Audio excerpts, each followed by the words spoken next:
ये हमारे पास garden soil है।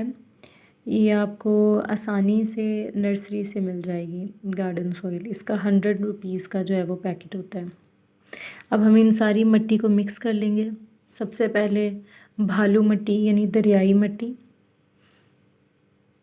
उसका 1 पार्ट जो है हम गार्डन सोइल डालेंगे और 2 पार्ट्स जो है हम गोबर डालेंगे और इसको अच्छी तरह से मिक्स कर लेंगे। याद रखिएगा, जितनी आपने मिट्टी डाली है, भालू मिट्टी, दरियाई मिट्टी, उसका 1 पार्ट जो है आपने गार्डन सोइल डालनी है।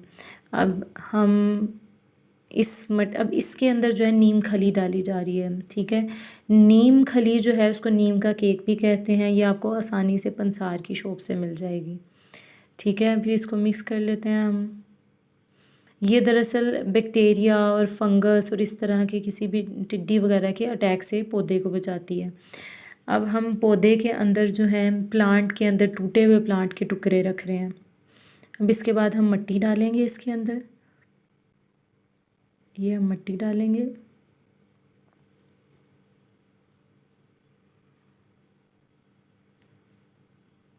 और इस पौधे को जो है हम ओवर द नाइट रख लेंगे इसमें पानी डाल के, और फिर कल इंशाल्लाह ताला इसमें हम धनिए के बीज लगाएंगे।